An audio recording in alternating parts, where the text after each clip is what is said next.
สบายดีกันมื้อเที่ยงเด้อพี่น้องมาเด้อมากินข้าวเที่ยงนำกันเมนูอาหารเที่ยงมื้อนี้ก็บ่มีหยังหลายเด้สิตำข้าวปุ้นนี่ก็สิกินกับหยังฮู้บ่กินกับทอดปลาแต่ว่าตำข้าวปุ้นข้อยนี่ก็ข้อยก็ใส่เห็ดนำเด้อพี่น้อง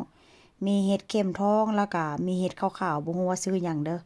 แล้วก็จิตำนี่ก็จิตำใส่เกลือได้มื้อนี้บ่มีปลาแดกบ่มีน้ำปลา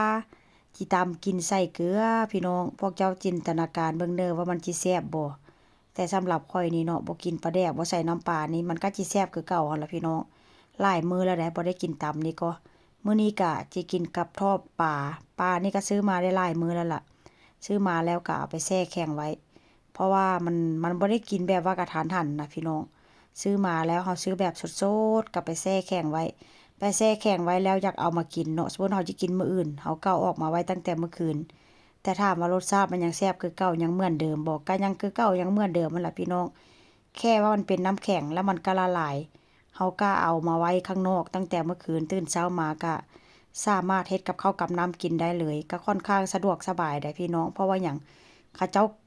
เอาเกล็ดออกให้เอาขี้เอาหัวเอานั่นออกให้พร้อมมีแต่ว่าเวลาเฮาไปเฮ็ดเนาะถามเขาเจ้าหั่นน่ะ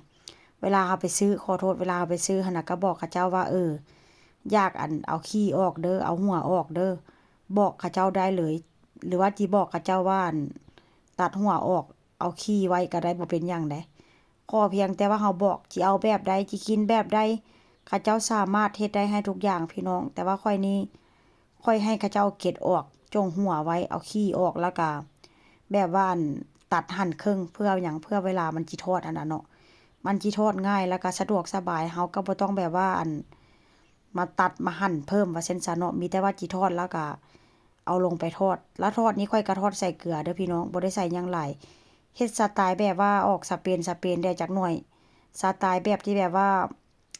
บ่ได้หมักเครื่องหยังหลายเนาะพวกนี้ก็กินหยังก็ค่อนข้างระมัดระวังได้หน่อยหนึ่งได้พี่น้องแล้วก็มากินกับผักนี่ก็ล้างแล้วล้างเล่าล้างแล้วก็ล้างอีกล้างแล้วก็ใส่ตู้เย็นไว้พี่น้องล้างจนมันเหี่ยวมันดำหมดแล้วผักนี่ก็ได้ ก็คือว่าหั่นล่ะพี่น้องช่วงนี้ก็บ่มีอาการหิวข้าวหิวน้ำแล้วก็เป็นอันที่แบบว่าบ่อยากเฮ็ดหยังเลยเดะช่วงนี้ก็